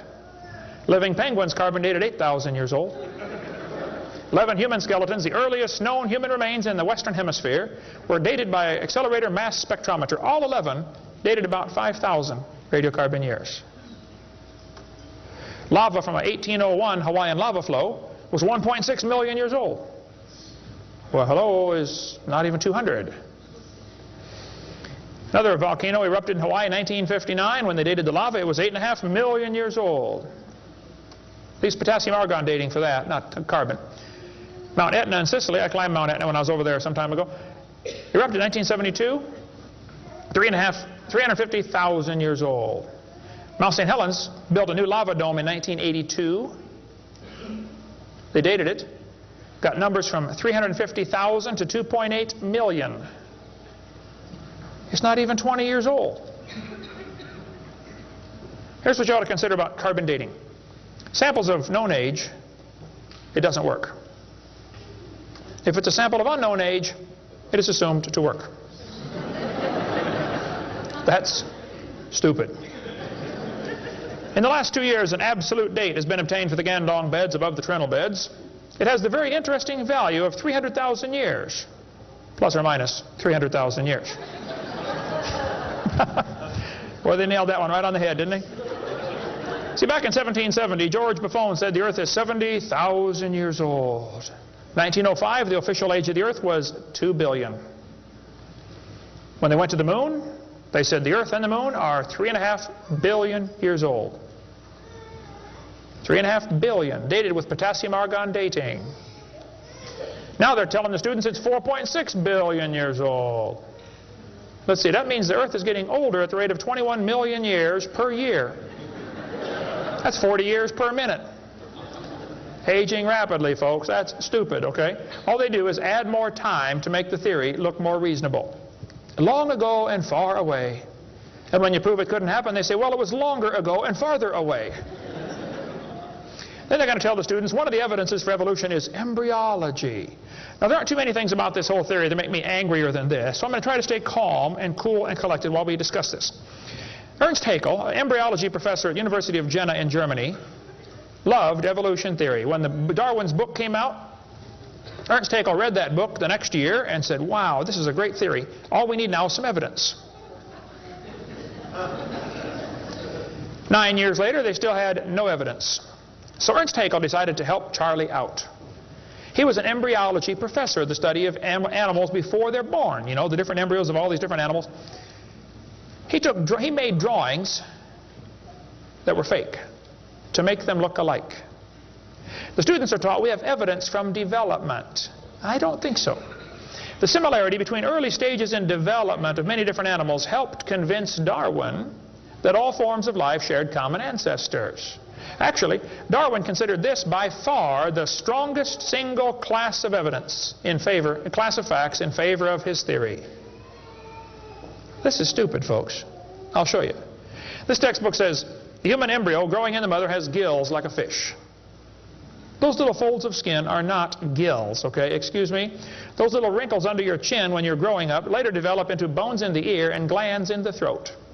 They never have anything to do with breathing.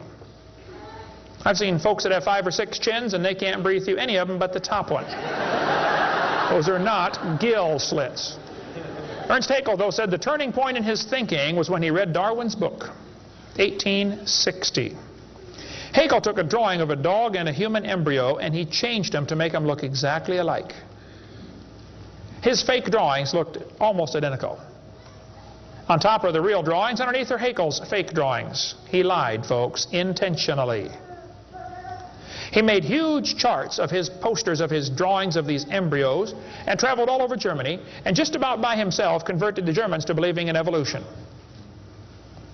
Which later led to the obvious question, well, if evolution is true, then maybe one of the races of people has developed farther than the rest. Which, by the way, is a subtitle to Charlie Darwin's book. You can look at it for yourself. The Origin of Species by Means of Natural Selection, or the Preservation of Favored Races in the Struggle for Life. See, Darwin was a racist. We cover lots more on that on video number 5. That one is politically incorrect. You don't want to watch that one. Trust me. On top are Haeckel's fake drawings. Underneath are actual photographs of what he claimed he was drawing a picture of. Now, either he's a lousy artist or he's a liar. Well, it turns out he's a liar. He was convicted of fraud by his own university.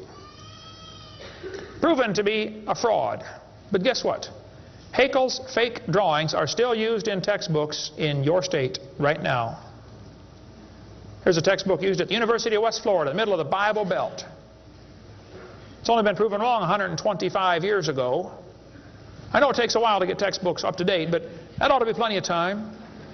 That's stupid. Those are not gill slits on the embryo. Here's an Irish textbook. I was just there a few months ago. It says the embryo has gill slits. That's baloney. This one says the embryo has gills. Glencoe Biology says they have gills. Proven wrong 125 years ago. This biology textbook says the human embryo has gills. Here's this Tim Barra writing his book on the myth of creationism. And he mentions the gills are evidence for evolution. You're only 115 years behind, Tim.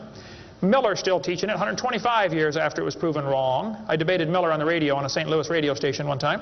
There's a college textbook still teaching the kids the embryo has gills.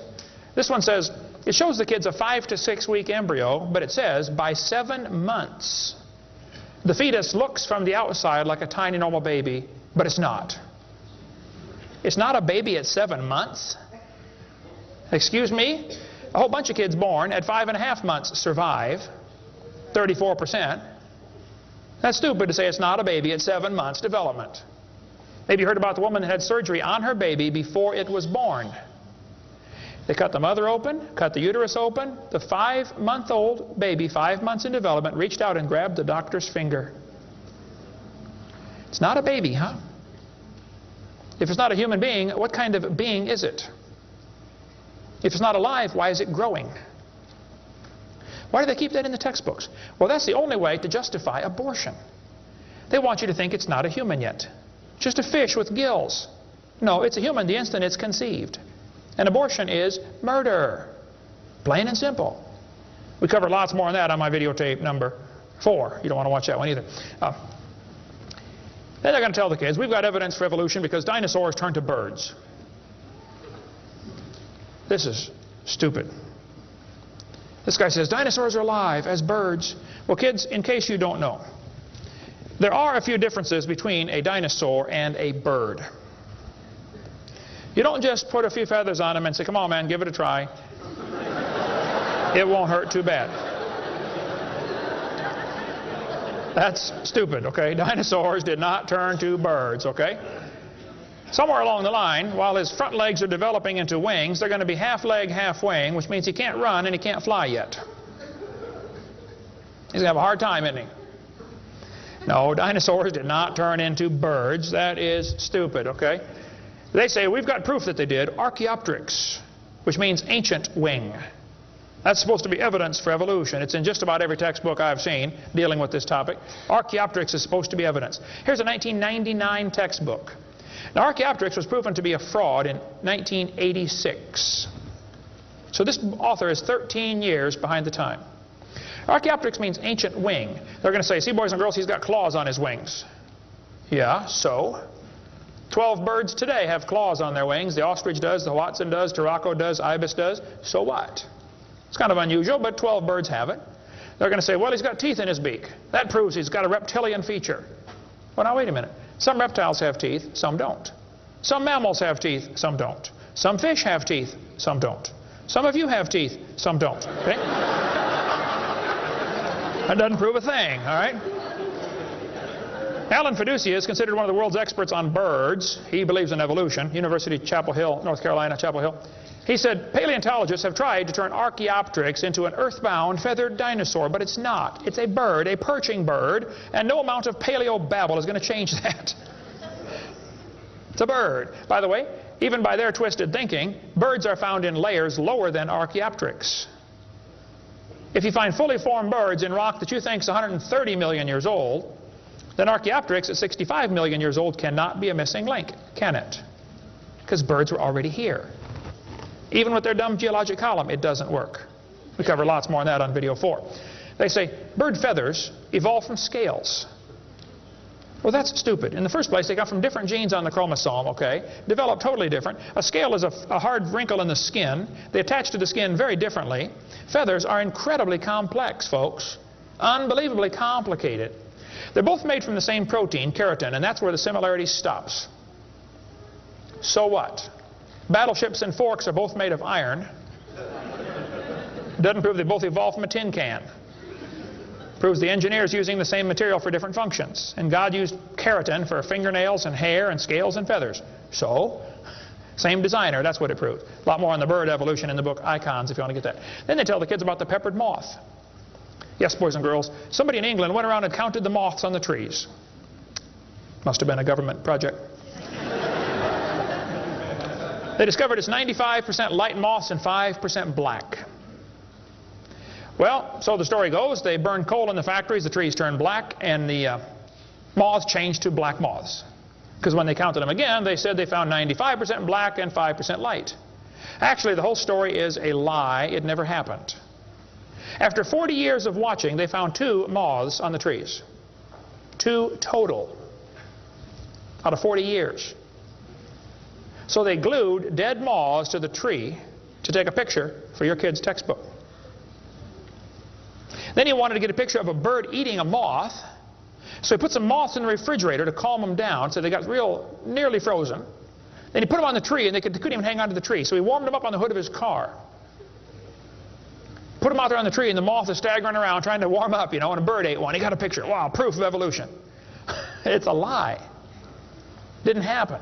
Even if it were true, dark moths and light moths were there at the beginning, and dark moths and light moths were there at the end. The ratio of population might have shifted, but the story wasn't true. So, doesn't prove anything. That's stupid. That's not evidence for evolution. They tell the kids, we've got vestigial structures. Now, a vestigial structure is something you don't need anymore. They'll say, boys and girls, you have an appendix that you don't need anymore. That's a vestigial structure. That's proof of evolution. Well, excuse me, you do need your appendix, okay? That is stupid. The appendix is part of your immune system. If your appendix is taken out, you can still live, okay? But it increases your susceptibility to quite a few diseases.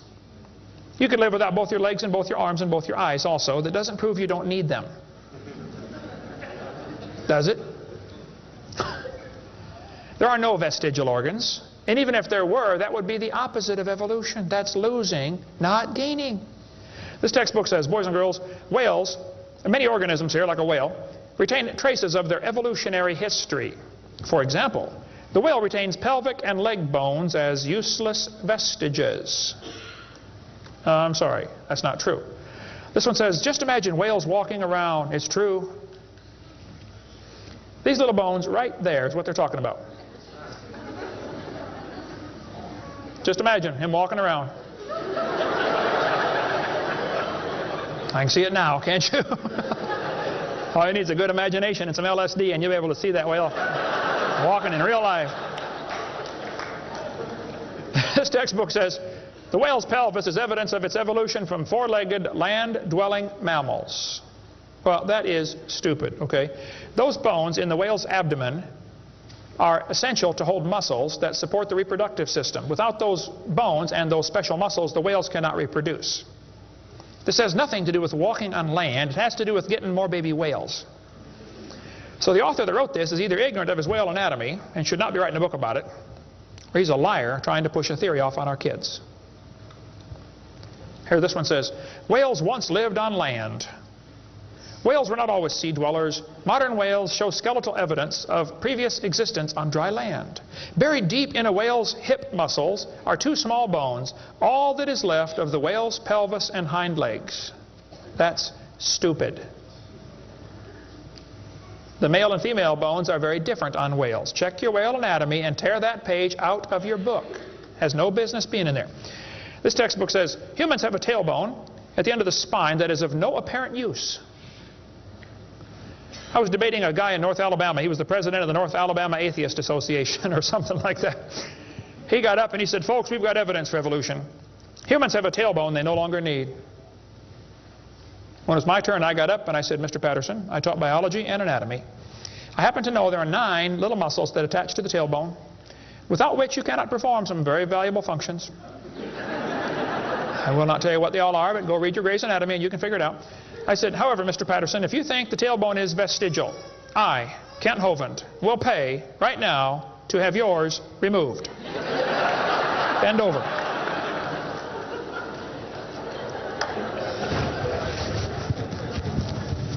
That is stupid, folks. The tailbone is not vestigial. This one says, the coccyx, that's the tailbone, the small bone at the end of the human vertebral column, has no present function, and is thought to be the remainder of bones that once occupied the long tail of a tree-living ancestor. I was taught when I went to school, man used to have a tail, but he lost it because he didn't need it. I thought, didn't need it? Have you ever thought how handy a tail would be? Have you ever come to the door with 2 sacks of groceries? Wouldn't that be nice, man, be able to grab that door and walk right around and get in? Lost it because we didn't need it. Man, you could drive the car and tune the radio knob and hold a Coke at the same time.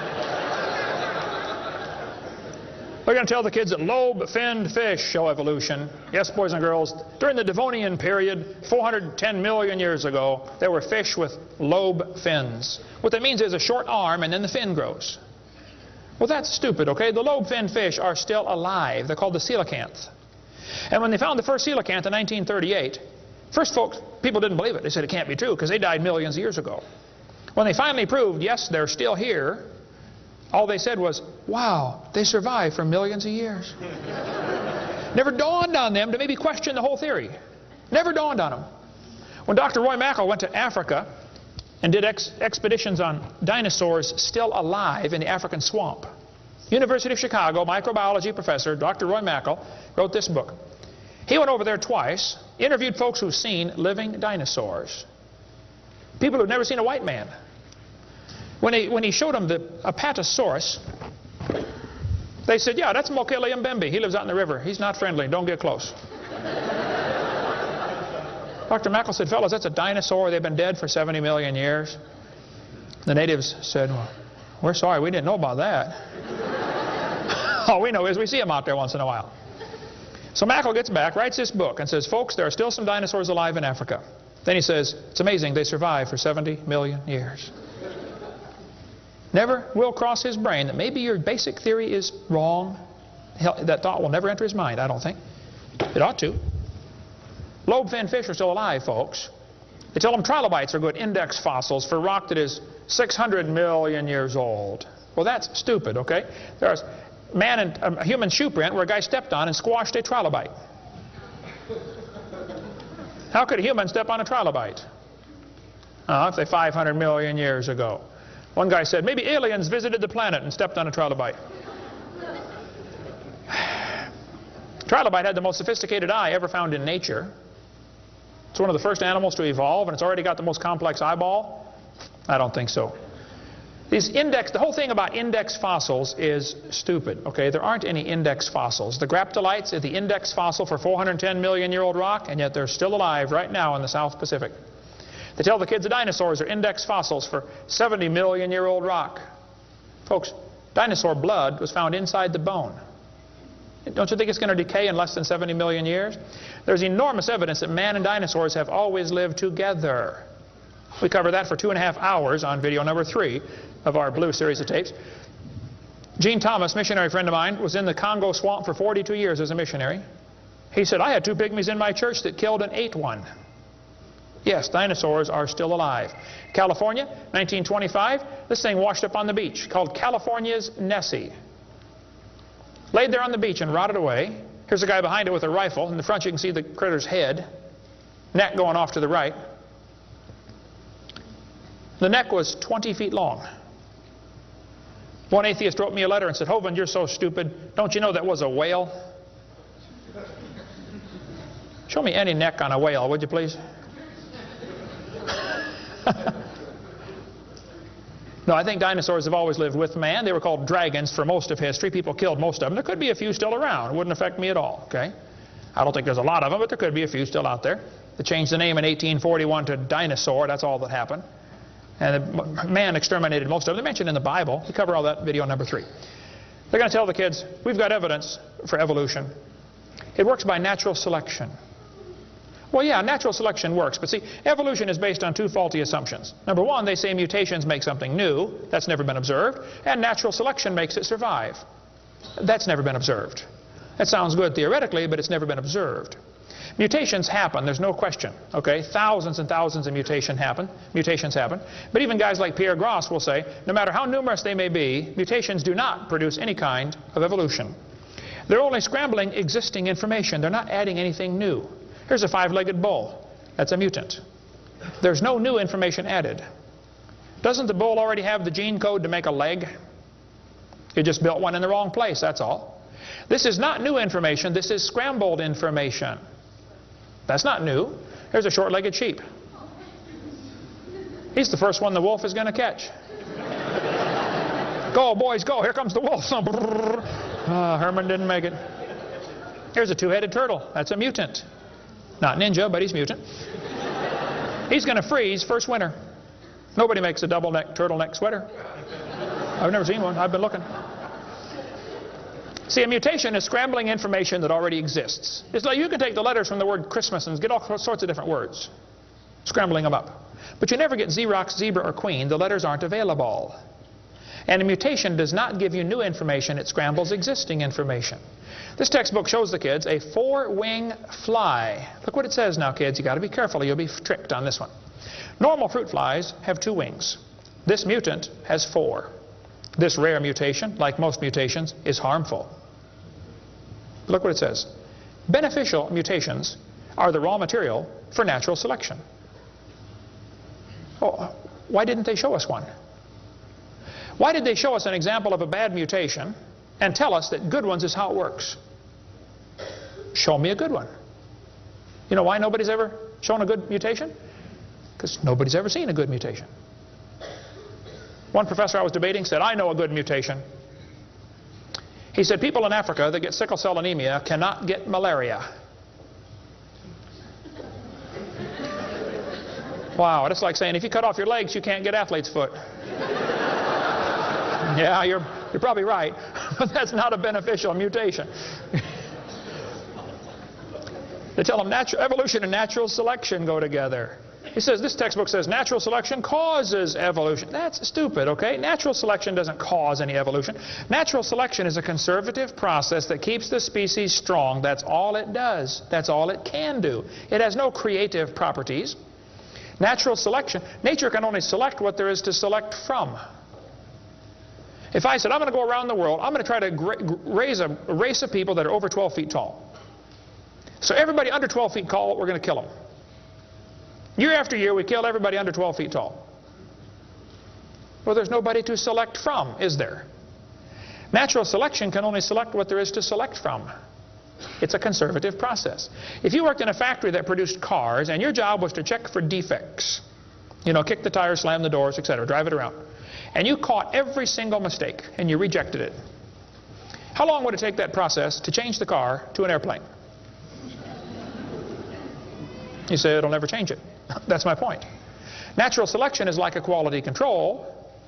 It makes sure the bad ones don't survive, but it's not going to change it to something else. Survival of the fittest does not explain arrival of the fittest. And by the way, survival of the fittest is what is called a tautology. Kids, there's a big word. You can learn this. You can use this one on your brother. A tautology is a sentence that means nothing. You can say, oh, you're speaking in tautologies. I'll show you how it works. You say, Professor, why did it survive? I say, oh, because it's the fittest. You know, survival of the fittest. Oh, how do you know it's the fittest? Because it survived. I see. Is that the way it works? That's exactly the way it works. That's stupid, folks, okay? Actually, it's not survival of the fittest. If a whale goes through a school of fish and eats 80% of them, it's survival of the luckiest. I mean, if a snake crawls into a bird's nest and eats 3 out of 4 eggs, does the snake select the weakest of the birds to eat? There's still an egg, man. He's going to eat them all. Okay? Then they do the thing with the fruit flies for the kids. They'll say, boys and girls, we raised flies in the laboratory, and we nuked them and microwaved them and x-rayed them, and we got these flies to have mutated babies. We got flies with curled wings. They fly around, bzz, bzz, bzz, bzz, couldn't go anywhere. They got flies with no wings. What do you call that? A crawl. You can't fly. They raised all these mutated flies in the laboratory and said, you know what, folks? Every fly we got was worse off than Grandpa Fly. Yeah, so? So they tell the kids, you see, this proves that flies have evolved as far as they can go. No, this proves you're messing up with perfectly good flies, okay? God made them right and you're messing them up. Now leave them alone, all right? This guy says, we've got proof for evolution because flies in the north have wings 4% larger than flies in the south. That's proof we all came from a rock. That's stupid, I'm sorry. Then they tell the kids, boys and girls, today you're going to learn to think critically. Watch this sentence here carefully. Some kids doing this for homework tonight. Boys and girls, do you think humans are still evolving? Now what kind of question is that? That's one of those questions like, have you stopped beating your wife yet? Well, if I say yes, I'm admitting I did. If I say no, I'm still doing it. Wow. All right. Go back and look at the original question. Do you think humans are still evolving? Doesn't that question assume that evolution has happened? What if a kid doesn't believe in evolution? How's he supposed to do his homework tonight? That question does not teach him how to think critically. That teaches him what to think, not how to think. That's a Soviet-style indoctrination type question. And the textbooks are full of them. They're not learning how to think. And when the kid gets done with this course, he's going to think he knows how to think. But he doesn't. He knows how to be told what to think. Brainwashing at taxpayer expense. Quite a few lies in the textbooks covered in this one. We got a lot more in video number 4. Adolf Hitler said, "You let me control the textbooks, I'll control the state." What is in these books anyway? There's a lot of good science in there, but there's some poison. Professor Wilson at Harvard University said, "As were many persons from Alabama, I was a born-again Christian. When I was 15, I entered the Southern Baptist Church with great fervor and interest in the fundamentalist religion. I left at 17 when I got to the University of Alabama and heard about evolution theory. 1 year of college destroyed his faith." Philip Wentworth said, "When I went to Harvard in the fall of 24, I was not only a Christian, I was a candidate for the ministry. Then for 4 years I underwent a process of mental readjustment which shook my little world to its foundations. Through it all, one thing was clear to me. If I could reconcile religion with intelligence, I knew that I could go on into my chosen career fortified by the experience.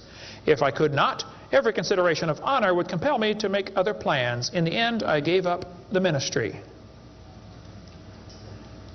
Scott wrote me a letter and said, "Dr. Hovind, until I went to college, my faith in God was sound. My college history class helped destroy that faith. I started to doubt the Bible and God's Word. I even started to doubt Jesus was truly God's Son and that He died and rose for my sins. My best friend showed me your tapes and I was in awe of what I saw. Everything I thought I knew about life was changed."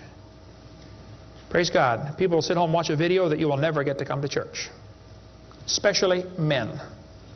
If they're sitting at home holding the remote. There's this feeling of power that surges through their body. How many know what I'm talking about? Now come on, be honest, okay? Right? That's why we purposely leave my videotapes uncopyrighted.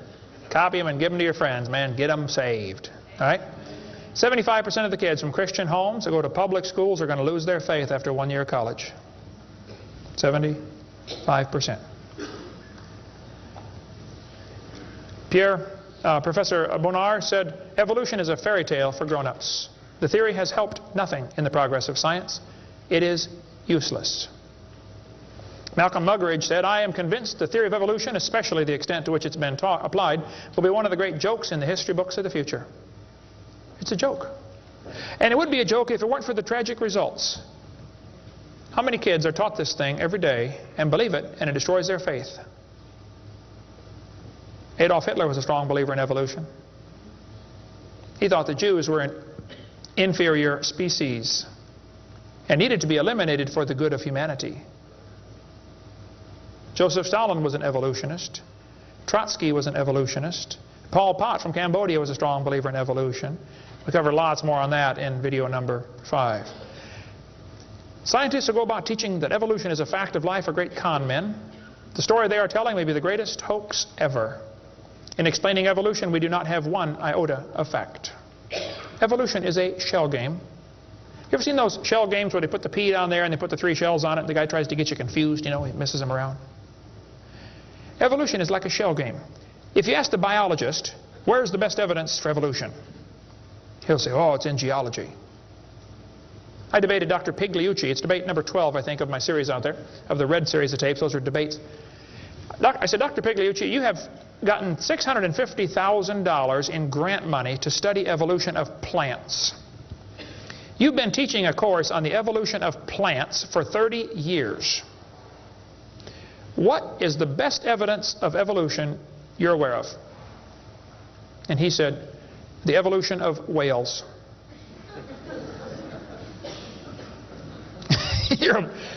You're a botanist telling me the evolution of whales is your best evidence? It's always this way, folks. The geologist thinks the anthropologist has the evidence. The anthropologist says, oh no, we don't have it. The biologist has it. It's a shell game. The only problem is there's no P under any of them. Nobody has the evidence. It's a joke. Sir Arthur Keith was selected to write the foreword to Darwin's book when it was republished in 1959 because he was a strong believer in evolution. Arthur Keith said, "Evolution is unproved and unprovable. We believe it because the only alternative is special creation. And that is unthinkable." I mean, you're not even allowed to think that maybe there's a creator? The only alternative. He's right, by the way. The Russian atheist astronomer came to America and spoke at one of the universities, and he started off his speech, he said, "Folks, either there is a God or there isn't." I thought, boy, this guy's brilliant. He nailed that point right on the head. I got to give him credit for that one.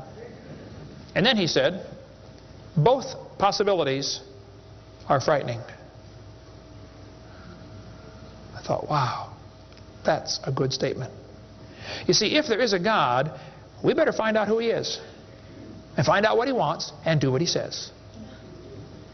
If there is no God, we're in trouble. We're hurtling through space around the sun right now at 66,000 miles an hour, and nobody's in charge. That's a scary thought. It's real simple. The Bible says, in the beginning, God created the heaven and the earth. The Christian view of history is very simple. God made the world in 6 days just like He said He did. And that explains all the symbiosis relationships. How can certain animals and certain plants require each other? Which one evolved first? There are zillions of symbiosis relationships that can't be explained by evolution. The pre-flood world was very different. The people lived to be 900 years old. We cover that on video number 2, why they lived to be 900. You can check out my website and see them right there, drdino.com. During this time when people lived to be 900, reptiles grew to be huge. See, reptiles, even today, never stop growing. Reptiles grow all their life. So if a reptile lives to be 900 years old, he's going to get real big. Dinosaurs were big lizards that lived with Adam and Eve. And then Noah took dinosaurs on the ark. People say, dinosaurs on the ark, they're kind of big, aren't they? Well, the big ones were big, but the little ones were little. And Noah was 600 years old when he built that boat. I bet he was smart enough to figure out, you don't have to bring the biggest ones you can find. Bring 2 babies. Just be sure to get a pink one and a blue one. That'll be important later. After the flood was over, people killed most of the dragons, as they were called. That's why there's legends of dragons all through history. Plus the climate killed a lot of them. People don't live to be 900 anymore. We cover all that on video number 2. And there might be a few still around. Christians don't need to worry about dinosaurs. They're part of the normal creation. They're mentioned in the Bible. It's all there, folks. We just got to get a good biblical view of history. God created this world. See, it's real simple. Let's summarize here. God made the world. It didn't evolve. Evolution is stupid. There are hundreds of more reasons we can give. We're going to run out of time, though. But if God made the world, He owns it. That means He makes the rules, like the 10 Commandments. We are guilty of breaking His rules. I'll show you. Rule number 9, commandment number 9, thou shalt not bear false witness. That means don't lie. How many of you have ever lied before? Come on, you don't do another one. Put your hand up. Don't give me that pious look. Come on. Number 8, don't steal. How many ever stole something? You already told me you're a liar. Now come on.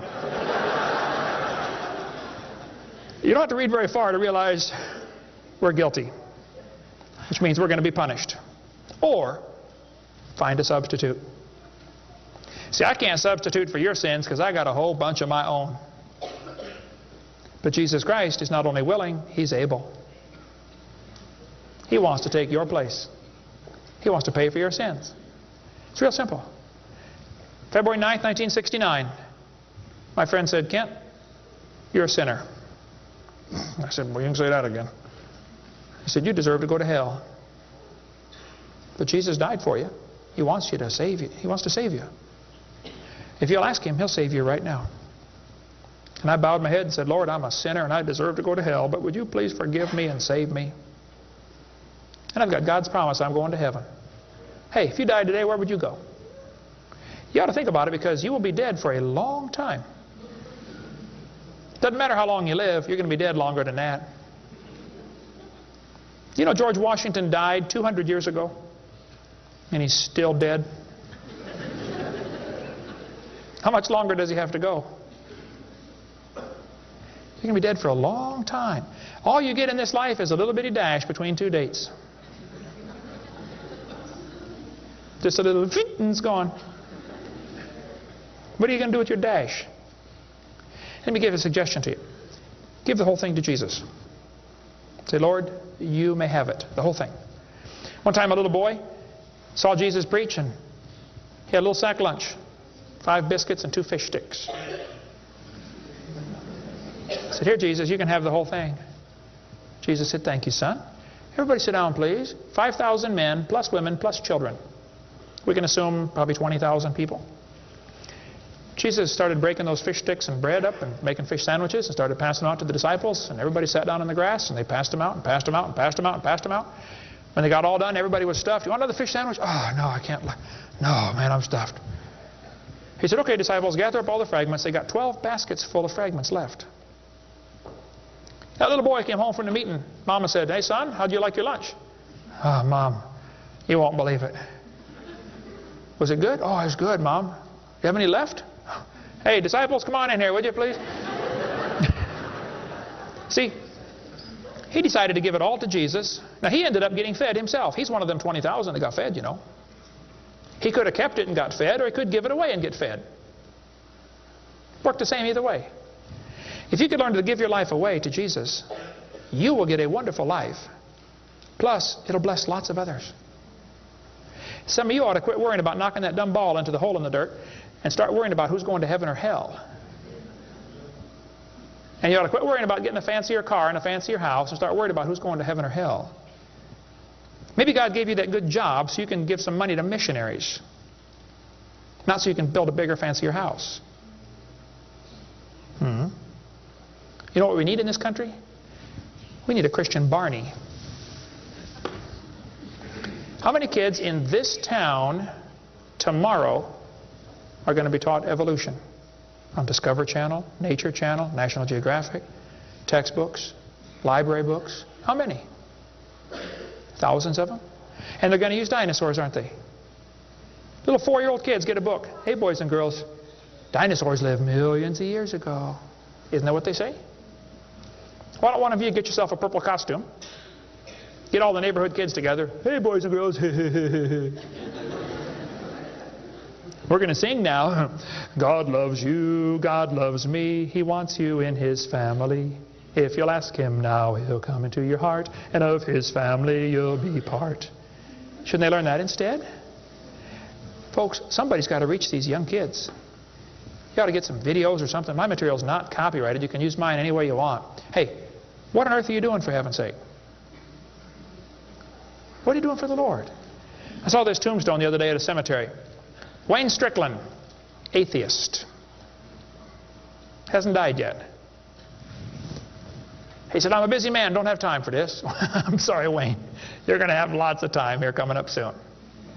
Claims to be an atheist. Interesting. The Bible says the fool has said in his heart there is no God. Did you know God doesn't believe in atheists? Think about that one. Where would you go if you died? Now, if you're not sure you're going to heaven, you ought to give your heart to the Lord and get saved. If you are saved, you ought to find something to do for the Lord. If you want to get any of my video materials, they're not copyrighted. You can get a 15-hour seminar on creation, which lots of material on stuff, creation, evolution, dinosaurs. Get some of the debates or the red tapes or the miscellaneous topical series. We want to strengthen your faith in the Word of God. If you're here tonight and you're not saved, or if you're watching this video and you're not saved, give me a call. I'll be glad to help you meet the Lord. Our website is drdino.com. Phone number in Pensacola, Florida, 850-479-DINO. We like dinosaurs around there. If you come through Pensacola, stop and visit Dinosaur Adventureland. If you get a chance to go on the cruise, we'd love to have you come on the cruise, and we'll talk more about dinosaurs and creation and evolution. Thank you so much for joining us tonight.